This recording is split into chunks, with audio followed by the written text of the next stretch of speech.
Entonces el carcelero los sacó y les dijo: Señores, ¿qué debo hacer para ser salvo? Ellos le dijeron: Cree en el Señor Jesucristo y serás salvo tú y toda tu casa. Y le hablaron la palabra del Señor a él y a todos los que estaban en su casa. Este es el pastor Alan Rodríguez de la iglesia Fuente de Vida en Ciudad Colón, San José, Costa Rica. Esperamos que seas bendecido por esta palabra.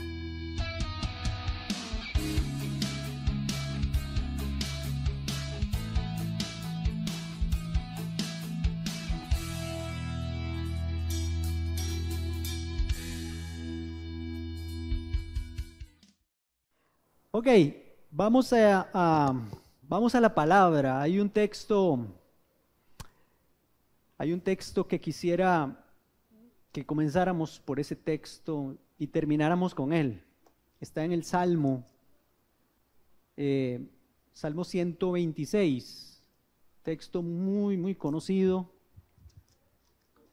Salmo 126 dice: Cuando Jehová hizo volver de la cautividad a Sión, estamos en el versículo 1, cuando Jehová hizo volver de la cautividad a Sión, está hablando de cuando el pueblo de Israel, después de ser llevados cautivos, ahora la pastora empezó hablando de eso, que ahorita vamos a tocar ese versículo, cuando pudieron volver de esa esclavitud que pasaron en Babilonia por su desobediencia, el pueblo de Israel pasó 70 años de cautiverio, otros se quedaron más tiempo. Les digo mínimo porque eso es lo que estaba determinado, 70 años de cautiverio en Babilonia. Cuando Dios los hizo volver, les permitió que volvieran de una forma milagrosa, fuimos, dice, como los que sueñan. O sea, les voy a explicarlo de otra forma, fue como un sueño para nosotros. Dice aquí el autor de este salmo, y vayan metiéndose en el contexto de lo que está viviendo el salmista. Ustedes imagínense a ver que los hayan llevado que hayan destruido su casa, que hayan destruido su templo, su ciudad, todo, y se los hayan llevado a un cautiverio, a otro lugar donde ustedes ni conocen. Si es feo irse, seguramente, a mí no me ha tocado, pero irse de migrante, como esos que vemos que se van para Estados Unidos ahí sin nada. Si es feo llegar a otro lugar y empezar, etcétera, ser rechazados, todas las cosas. Imagínense estos que iban en cautiverio. O sea, los iban a ir, a muchos terminaban siendo esclavos, otros morían en el camino y otros llegaban ahí marginados totalmente. Les permitieron empezar a hacer casas y cosas de esas, pero la mayoría estaban de esclavos en Babilonia. Entonces soñaban desde que llegaron con el día en que volvieran otra vez a Jerusalén, que volvieran otra vez a Judea, a su región, a Israel, a volver a levantar otra vez la vida, en volver a empezar, no solamente su propia vida, sus casas, sino también levantar el templo, levantar las murallas, levantar la ciudad y otra vez volver a tener dignidad otra vez, porque la habían perdido cuando pasó lo que pasó. Entonces, dice el versículo 2, nuestra boca se llenará de risa, o se llenó de risa, dice, cuando pudieron volver. Por supuesto, ya esto es posterior a haber vuelto, ¿verdad? Lo escribe el salmista. Entonces, nuestra boca se llenó de risa y nuestra lengua de alabanza. Entonces, decían entre las naciones, grandes cosas ha hecho Jehová con estos. Aquí hay signos de admiración. ¿Lo ven ahí? Grandes cosas ha hecho Jehová con estos. Grandes cosas ha hecho Jehová con nosotros. Estamos alegres, dice el salmista. Claro, cómo no. Todos veían las cosas grandes que Dios había hecho con el pueblo de Israel. Y dice el 4, haz volver nuestra cautividad, Jehová, como los arroyos del Negev. Los arroyos del Negev eran arroyos que en tiempos de verano o de sequía se secaban, y luego cuando ya venía tiempo de ¿cómo se llama?, de primavera, empezaban a florecer, empezaban a fluir aquellos arroyos, y para las cosechas, etcétera, todo lo que tiene que ver con eso. Entonces pone esa analogía ahí. Los que sembraron, y vamos al versículo 5, los que sembraron con lágrimas, con regocijo segarán. Irá andando y llorando el que lleva la preciosa semilla, pero al volver vendrá con regocijo, trayendo sus gavillas. Sus gavillas son sus rollos de la cosecha, de trigo, de cebada. Pero aquí nos da una enseñanza el pasaje. Los que siembran, siembran con lágrimas. Los que sembraron, sembraron con lágrimas. Y ese es el tema de este mensaje. Se siembra llorando. Se siembra llorando. No todo el tiempo las cosas son sencillas para el que siembra, para el agricultor. No todo el tiempo hay cosechas. No todo el tiempo las cosechas son como el agricultor quisiera. No todo el tiempo es un tiempo perfecto, no es exento de plagas y de tantas cosas. Pues ellos, al decir aquí el salmista, el asunto de sembrar con lágrimas y el regocijo y estas cosas, porque ellos deseaban llegar a sus tierras para sembrar otra vez, pero sabían que primero también habían sembrado con lágrimas aún mientras estaban en el cautiverio, pidiéndole a Dios y llorando por volver, porque les diera la oportunidad de otra vez restaurar todas las cosas en su tierra. Entonces por eso dice, irá andando y llorando el que lleva la preciosa semilla, pero sabe que al volver otra vez vendrá con regocijo, trayendo ahora sus gavillas. Se siembra llorando. Espero que el terreno de su corazón hoy sea un terreno fértil, que dé a 30, a 60 y a 100 por uno esa semilla que va a caer o que ha caído en su corazón. Desde el Antiguo Testamento, hermanos, vemos gente llorando.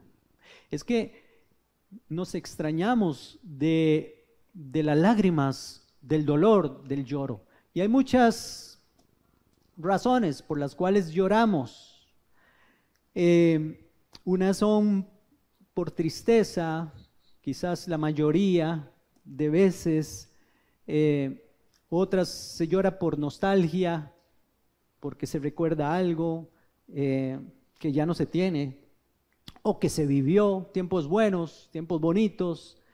Se llora porque hay resentimiento en los corazones, dolor en el corazón también porque algo pasó, y todavía cuando viene aquel recuerdo, que les recomiendo que perdonen, porque el perdón va a sanar ese resentimiento y ya usted ya no va a llorar. De hecho, algunos dicen que ¿cómo sé si perdoné de verdad? Si usted perdonó de verdad es que cuando recuerda ya no le duele el corazón y ya usted no llora. Si todavía hay un dolor, entonces es muy probable que no haya perdonado como debería de perdonar. Bueno, pero sigo aquí.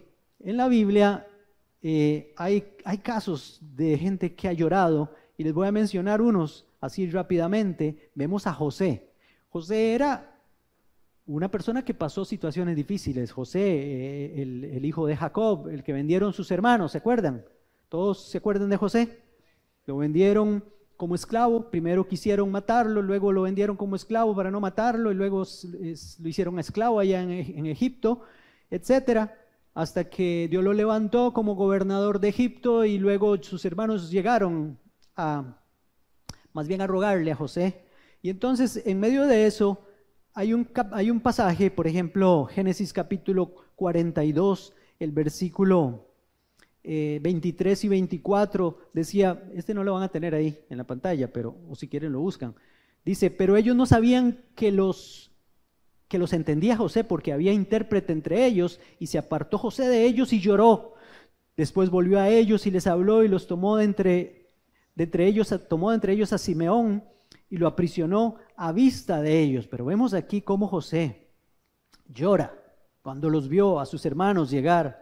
Más adelante en el capítulo 43 dice que cuando José vio a Benjamín, su hermano, que nunca lo había visto, no lo había conocido, su hermano menor, dice el versículo 30, capítulo 43. Entonces José se apresuró porque se conmovieron sus entrañas a causa de su hermano y buscó dónde llorar y entró en su cámara, en su cuarto ahí y lloró allí.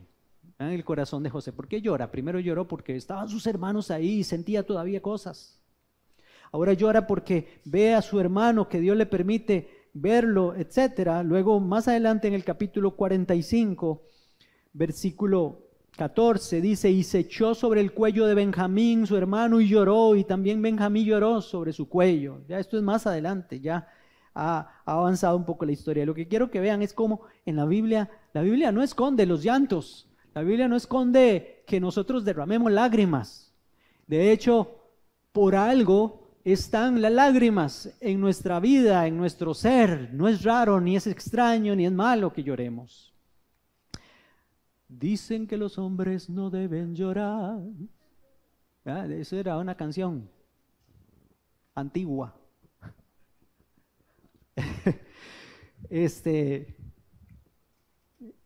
La gente dice cosas como esa. ¿Quién dice que los hombres no deben llorar? Si aquí yo acabo de ver un hombre llorando. José lloró. Y Dios permite que nosotros lloremos porque sabe que cuando lloramos nos desahogamos. Hombres o mujeres, niños, jóvenes, adultos o quien sea. Es una forma de que nos dejó Dios para que podamos sacar y soltar. Lo peor que podemos hacer es no llorar. Y lo peor que podemos hacer es decirle a la gente cuando está llorando, ¿por qué llora? Ya no llore. Ya no llore, deje de estar llorando. Y esas cosas, ¿verdad? A menos que sea por alguna cosa que no tiene sentido. Pero hablo de que a veces los chiquillos lloran por nada, ¿verdad?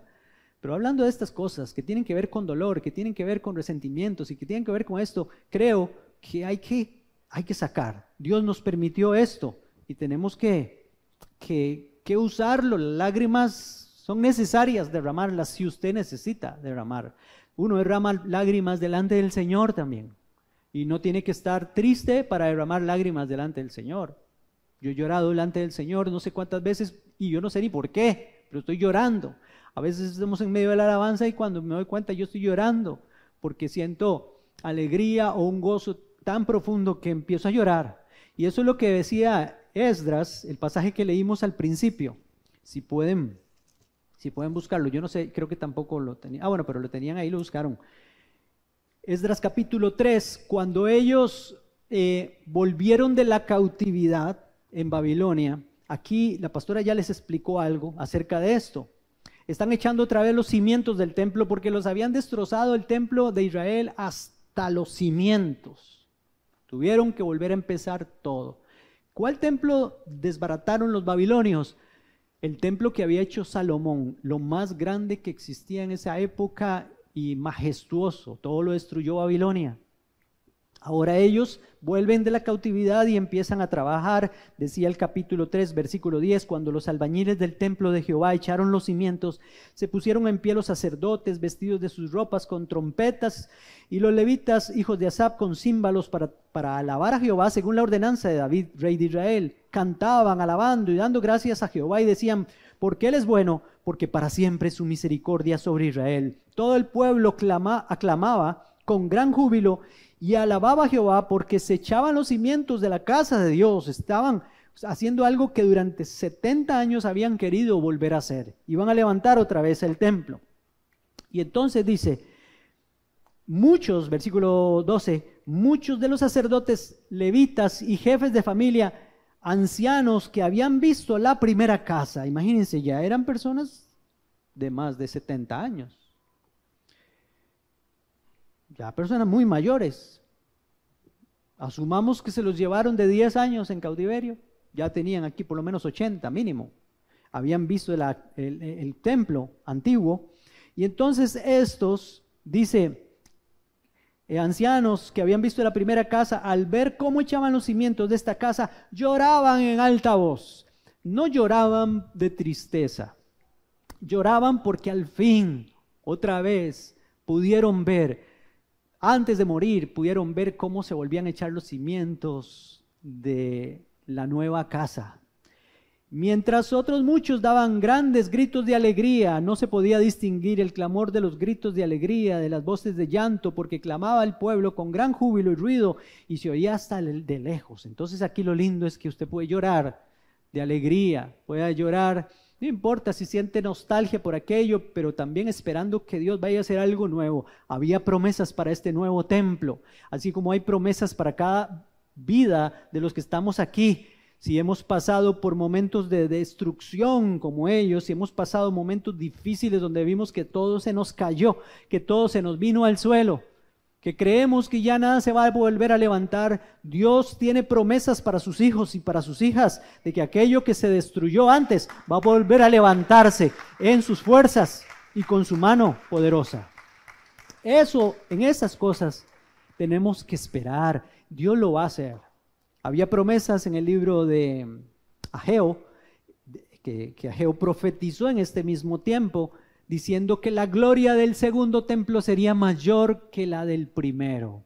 Eso recíbalo usted, porque si usted siente que pasó una situación difícil, que en los últimos años o los últimos meses o los últimos días su vida ha estado sin cimientos, su vida ha estado por el suelo, su vida cayó en un letargo o usted pasó por un desierto, sepa que Dios le promete a usted que está con usted y que la gloria de ese segundo templo, de esa vida suya, va a ser levantada con más poder. Y la gloria, no importa si, aquí vea, este segundo templo no fue tan majestuoso como el primero, pero la gloria del templo sí fue mayor que la del primero.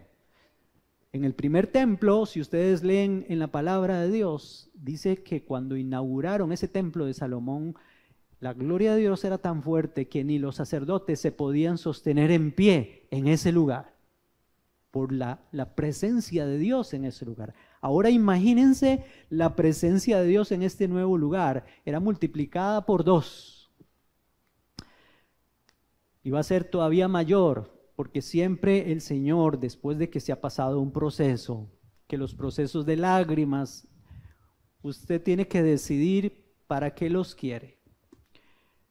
¿Los quiere para crecer o los quiere para mantenerse derrotado por siempre? Pero yo espero que usted entienda que Dios permite esos procesos porque luego quiere hacer algo mayor y la gloria de Dios quiere estar más fuerte en su vida y va a estar más fuerte en su vida. Bueno, porque se siembra llorando, como vimos en el Salmo, se siembra llorando. Las cosas son difíciles al principio, todo cuesta al principio.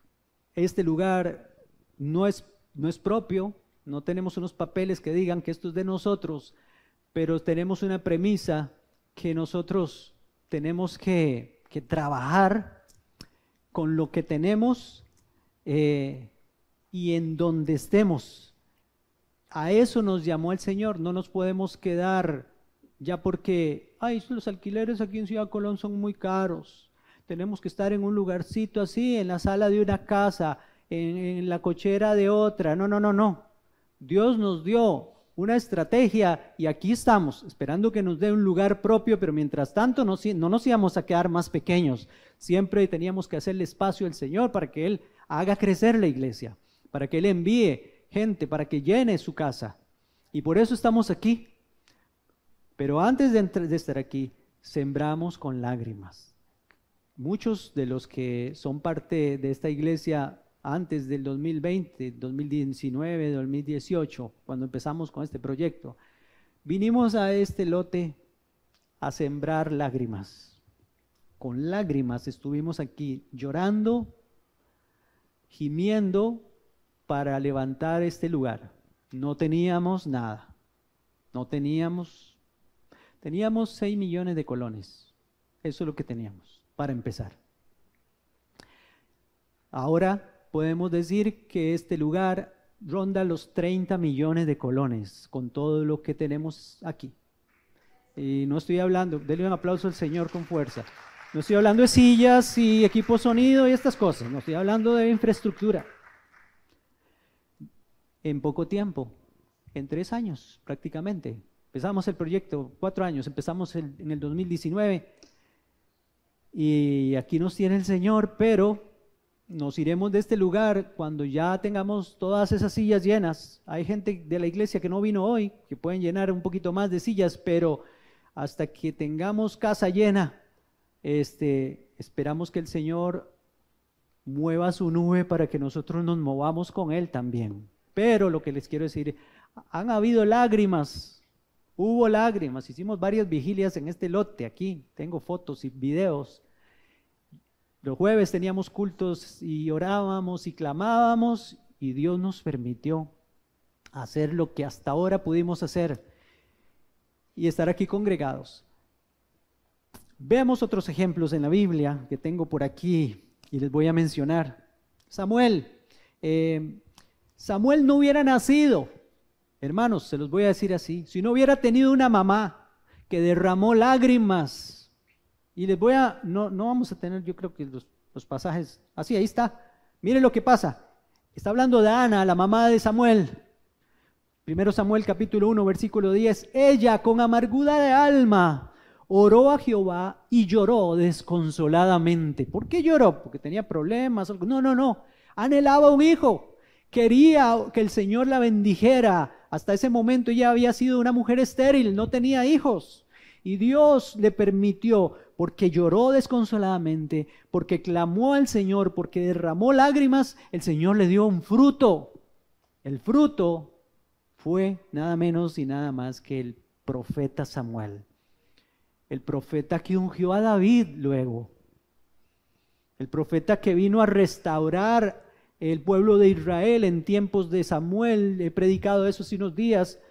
Fue cuando había una corrupción enorme en el sacerdocio. Elí y sus 2 hijos eran unos impíos que estaban en el templo, entre comillas, sirviendo a Dios. Se servían a sí mismos y se servían de la gente. Dios levanta a Samuel para que corrija todas aquellas cosas y Dios trae juicio sobre esa familia. Y Samuel comienza a liderar a Israel. ¿Por qué? Todo empezó ¿dónde? De rodillas con una hermana en Cristo, con una señora, con una mujer que quiso derramar su alma delante de Dios pidiendo por un hijo. Y luego ¿qué hizo ella? Se lo entregó al Señor, se lo dedicó al Señor, lo dejó en el templo cuando ya lo había destetado. El niño seguramente tenía unos 6 o 7 años, se lo dejó ahí al sacerdote Eli y Samuel se dedicó a servirle a Dios. ¿Qué hizo el Señor luego con esta mujer Ana? Le dio más hijos, pero ella había entregado todo. Les dejo ese ejemplo para que vean lo que es también sembrar con lágrimas. Se siembra llorando. Las cosas empiezan a veces cuando lloramos, cuando no está muy bien que digamos, o las cosas no están muy positivas en nuestras vidas. Si queremos una casa, lloremos delante del Señor, clamemos al Señor. Si queremos una carrera universitaria, lloremos, clamemos al Señor. Si queremos ver a nuestros hijos profesionales, doble rodillas y clame al Señor, porque Dios ve aquellas cosas. Miren lo que dice la Biblia. Dios miró la aflicción de aquella mujer, como otras. Por ejemplo, el Salmo 56:8, David en el Salmo 56:8, no sé si está por ahí, pero David clama al Señor delante de su presencia. Vamos a buscarlo, se los voy a buscar aquí, porque es muy lindo ese salmo. Salmo 56. Ese es, dice David, este pasaje tan conocido.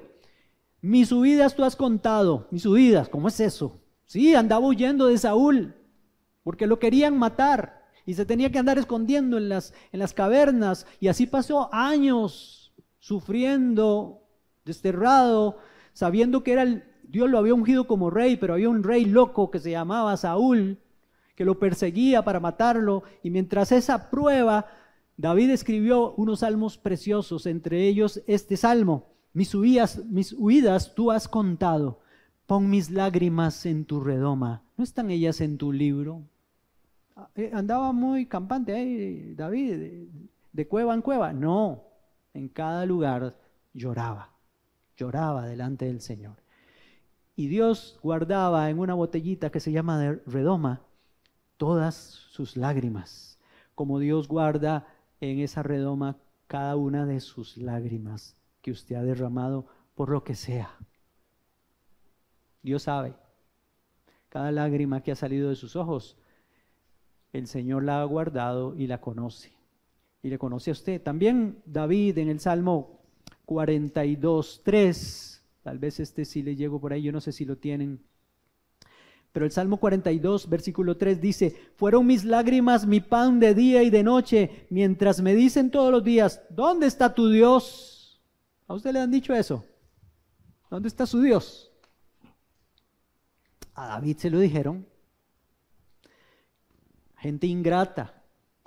Usted no es que es cristiano, le dicen a uno, porque está pasando por esa situación, como si el cristiano no pudiera pasar por momentos difíciles, como si el cristiano no pudiera estar triste en algún momento y necesitar consuelo o ayuda de algún tipo.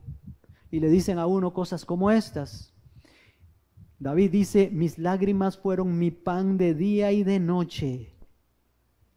Y la gente diciéndole cosas ofensivas. No sé si a usted le ha pasado así, si ha tenido lágrimas de día y de noche, pero el Señor sabe lo que usted ha pasado y sabe lo que usted está pasando, si es lo que está pasando, y Él te va a ayudar y te va a levantar.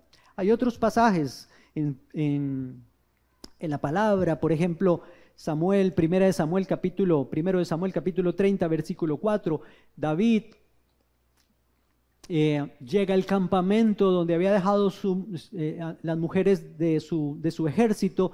Ellos se habían ido a luchar una batalla y cuando regresaron se encontraron que habían destrozado todos sus enemigos y habían llevado cautivas a las mujeres, a los niños, al ganado, a todo. Y dice la palabra de Dios que lloraron. Ese lo tenían ahí, ¿sí? Entonces David y la gente que lo acompañaba lloraron a voz en cuello hasta que les faltaron las fuerzas para llorar.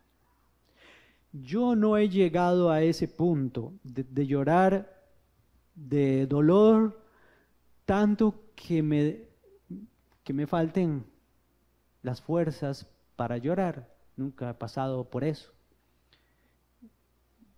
Espero no pasarlo.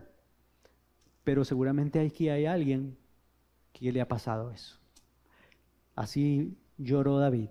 Y dice la palabra de Dios que luego llevó ese lloro, ese lamento, se lo llevó al Señor y se fortaleció en Dios, que veía sus lágrimas, que vio lo que él estaba pasando y Dios lo levantó. Eso dice, creo que el versículo que sigue ahí, el versículo 5. Dios siempre está pendiente de nuestro lloro, de nuestras lágrimas, y solo en Él podemos fortalecernos. Tengo otros ejemplos aquí. El rey Ezequías estaba enfermo y Dios le mandó al profeta Isaías. Isaías llega donde está el rey Ezequías y le dice: Ezequías, te vas a morir de esa enfermedad que tenés. Arregle todo porque ya te va a morir. Imagínense, qué noticia. ¿Ah? Pues dice la Biblia que Isaías, vean el pasaje ahí, si lo quieren ir leyendo. Bueno, voy a explicarles. Isaías le dijo la noticia a Ezequías. Ezequías, cuando se fue Isaías, volvió su rostro hacia la pared y ahí lloró desconsoladamente delante del Señor, diciéndole: Señor, te he servido, no permitas que yo muera, Señor, dame más años de vida.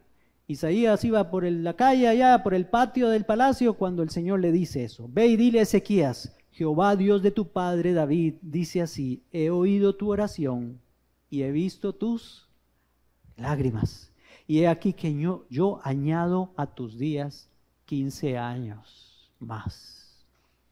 Vean qué bendición. Y este pasaje tiene mucha enseñanza, porque también las lágrimas y el clamor sirven aún para hacer a Dios cambiar de opinión.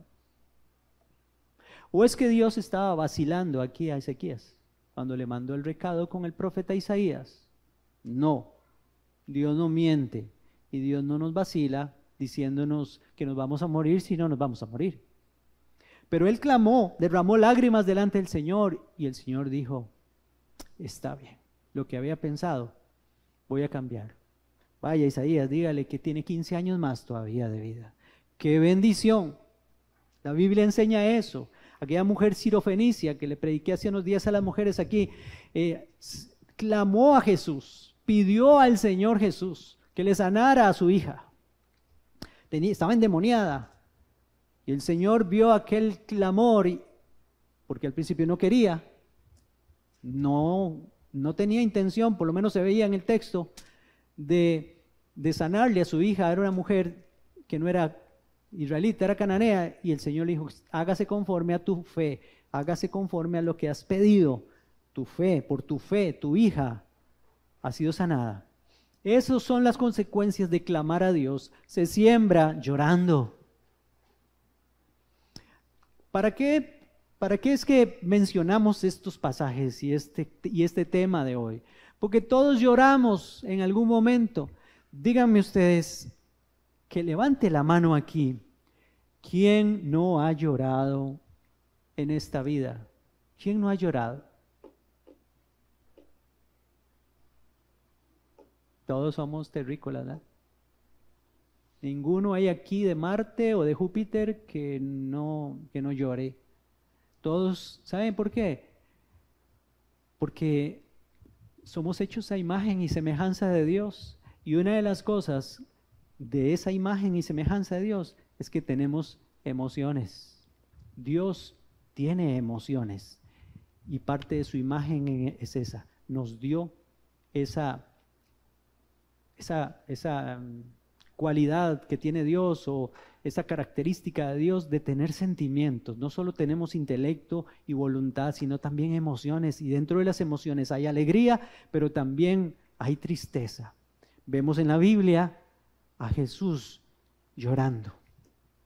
Lo vemos 2 veces llorando por situaciones que tenía que ver con otras personas. Por ejemplo, se para frente a Jerusalén y sabe que va a morir allá, y que los judíos, los israelitas, el pueblo de Dios, lo iban a crucificar. Y llora desde el Monte de los Olivos, diciendo: Jerusalén, Jerusalén, que matas a los profetas, cuánto he querido juntarte como la gallina junta a sus pollitos debajo de sus alas, y no quisiste. Llegó Dios a visitarlos y no se dieron cuenta, y él lloró por lo que iban a hacer, no por lo que le iban a hacer a él. No es que lloró: ay, qué miedo, voy a ir a morir allá. No, lloró por la actitud de ellos. Sintió compasión de ellos, de todo lo que iban a hacer. Luego lo vemos frente a la tumba de Lázaro, al ver a María llorando y a los que estaban con ella llorando. Dice la Biblia, el versículo más corto, San Juan capítulo 11, versículo creo que 17. Jesús lloró. ¿Lloró por qué? Pobrecito Lázaro, se murió. No. Jesús no lloró por Lázaro. Jesús dejó que Lázaro se muriera. ¿Sabía Jesús que Lázaro iba a resucitar? Sí, sabía que iba a resucitar, por eso permitió que muriera, porque lo llamaron antes de que muriera y él no quiso ir. Dijo: no voy a ir, voy a dejarlo que se muera. Voy a llegar cuando ya Lázaro tenga 4 días de muerto. Porque él dijo: esto va a servir para la gloria de Dios, para que el nombre del Señor sea glorificado y esta gente vea que yo soy la resurrección y la vida, que el que cree en mí, aunque esté muerto, vivirá.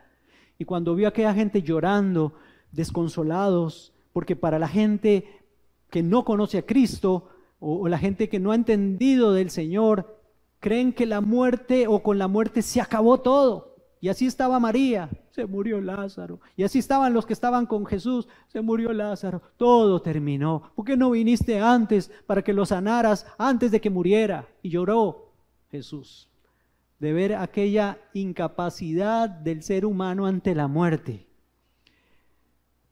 Porque lloramos también porque perdimos a nuestros seres queridos y según nosotros ya todo se acabó, ¿verdad? Y también no nos vamos a volver a ver en un tiempo, qué sé yo. Lloramos por esas cosas, y Jesús lloró por ver esa incapacidad que tenemos nosotros como seres humanos. Les digo esto porque Jesús es Dios, y Él lloró porque Dios tiene emociones también. No sé cuántas veces habrá llorado por nosotros Dios, por vernos así o asá. Tal vez llora cuando lloramos. Seguramente. Yo me imagino que se sienta a la par mía y me consuela, llorando conmigo. Porque no hay nada mejor que un amigo o una persona que llore cuando nosotros lloramos. Como dice la Biblia, para eso es la iglesia. Cuando alguno llora, todos lloramos con esa persona. Entonces, se siembra llorando, pero tenemos que esperar una cosecha de todo aquello. No tenemos que permitir que el enemigo nos engañe pensando de que con esa situación se acabó todo. Porque siempre que vemos en la Biblia estas cosas hay promesas. Y termino con estas promesas, que son las promesas que están en Apocalipsis. Apocalipsis capítulo 21. Bueno, capítulo 7, ese sí lo tienen ahí. Apocalipsis 7, versículo 17, mire lo que dice. Esto es cuando lleguemos al cielo. Apocalipsis 7 habla de la iglesia cuando llegue a la presencia de Dios, arrebatada, la iglesia arrebatada. Porque el Cordero que está en medio del trono los pastoreará. Eso dice en ese contexto, los pastoreará y los guiará a fuentes de aguas vivas. Y Dios enjugará toda lágrima de los ojos de ellos. Qué lindo, lo que va a pasar es que ya no habrá más lágrimas. Mire lo que dice ahora el otro versículo, el capítulo 21, versículo 4. Enjugará Dios toda lágrima de los ojos de ellos y ya no habrá más muerte, ni habrá más llanto, ni clamor, ni dolor, porque las primeras cosas ya pasaron. ¿Cuáles son las primeras cosas? Estas que estamos viviendo aquí. Pero sepa que esto un día pasará. Diga, un día pasará. Esto es, para Dios, un día es como 1000 años y 1000 años como un día. Tal vez estos años que estamos viviendo aquí, esta leve tribulación, dice la Biblia, es momentánea, pero llegaremos a la presencia de Dios y pasará esto. Qué lindo cuando el Señor nos consuele y ya nunca más habrá muerte, ni llanto, ni clamor, ni dolor, aleluya. Ya no más dolor de estómago, ya no más dolor de ciático, ya no más dolor de cabeza, ya no más dolor de todo, los dolores. Estaremos glorificados en la presencia del Cordero para siempre y ya no habrá más lágrimas, ya no habrá más dolor del corazón tampoco, porque estaremos con Él en su presencia. Pero sepamos que mientras estemos aquí, vamos a tener que sembrar con lágrimas. Y la promesa está en ese Salmo 126. Si sembramos con lágrimas, vamos a recoger con gozo y con alegría, porque ustedes y yo somos hijos de Dios. Dice la Biblia en el libro de Job, que Job lloró varias veces, lloró. Jeremías, se dice de Jeremías que era el profeta llorón, así se le conoce a Jeremías. Tiene un libro que se llama Lamentaciones de Jeremías, donde llora y llora Jeremías. Y dice la Biblia también en el libro de Jeremías, que Jeremías en el capítulo 13, versículo 17, ve a Israel como su rebaño y llora. Jeremías 13, 17, mas si no escucháis esto en secreto, llorará mi alma a causa de vuestra soberbia, y llorando amargamente se desharán mis ojos en lágrimas, porque el rebaño de Jehová fue hecho cautivo. Lloraba Jeremías, y lloraba Dios con Jeremías también, porque a Dios tampoco es que le gustó que sufriera su pueblo, pero tuvieron que pasar ese proceso. Póngase de pie y oramos a Dios, dándole gracias. Termino recordándoles un versículo que creo que no puedo dejar de mencionarlo. Lo mencionamos este miércoles en la predicación. Se relaciona con lo que predicamos hoy hace 8 aquí también, hablando de Jesús como nuestro gran sumo sacerdote. Está en Hebreos capítulo 5, versículo 7. Dice algo muy significativo, porque hablamos de que Jesús lloró. Pero Jesús, cuando llevó sus pecados y los míos, sus enfermedades y sus dolores, sus dolencias sobre sí mismo, no solo en la cruz, sino desde la noche anterior en Getsemaní. Jesús levantó un clamor al Padre y dice Hebreos capítulo 5, versículo 7: y Cristo en los días de su vida terrena, en los días de su carne, ofreció ruegos y súplicas con gran clamor y lágrimas. Piensen en Jesús.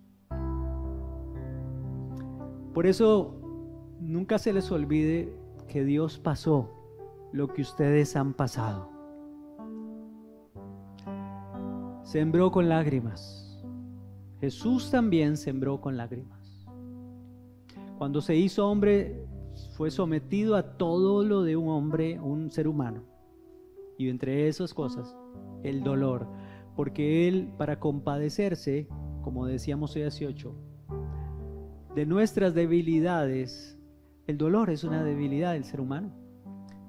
Se tuvo que hacer hombre para poder compadecerse de nosotros, y entonces tuvo incluso que sufrir en su corazón el dolor de ser separado de Dios por sus pecados y los míos. Y entonces tuvo que levantar ruegos y súplicas con gran clamor y lágrimas al que lo podía librar de la muerte, y fue oído a causa de su temor reverente. No vemos en la cruz a Jesús clamando con gran clamor y lágrimas para ser librado de la muerte. No lo vemos así. No lo vemos en los evangelios en ninguna otra parte haciendo eso. Pero sí lo vemos en Getsemaní con una tristeza profunda, que se está muriendo Jesús. Y clama porque se está muriendo. Literalmente dijo: mi alma está muy triste hasta la muerte. Y para no morir, para poder llegar a la cruz, tuvo que clamar a Dios para ser librado de esa muerte, y el Padre lo oyó y lo fortaleció y mandó un ángel a levantarlo, y Jesús llegó a la cruz a morir por nosotros. Pero oiga, cuán grande tuvo que haber sido el dolor de Jesús, que lloró. Y no solamente lloró, dice la Biblia que estaba tan colapsado Jesús por lo que pasaba, que hasta sudó grandes gotas de sangre, o como de sangre eran sus gotas que salían. Todo por usted y por mí, por nosotros. ¿Cómo no vamos a amarlo? Y sepa que Él sembró con lágrimas. Termino leyéndose el versículo 8. Y aunque era hijo, a través del sufrimiento aprendió lo que es la obediencia. Y habiendo sido perfeccionado, vino a ser autor de eterna salvación para los que lo obedecen. ¿Se da cuenta? Si usted está llorando ahora por alguna cosa, aproveche porque está sembrando y espere una cosecha de eso. Y sepa que en medio de su dolor, Jesús está a la par suya llorando con usted, pero que Él va a recoger esa cosecha con usted también. Y de que Él ya lloró y sabe lo que le está doliendo a usted en este momento, su dolor, eso que usted tiene ahí. Él mejor que nadie lo sabe, porque Él nos diseñó, pero también lo vivió en carne propia.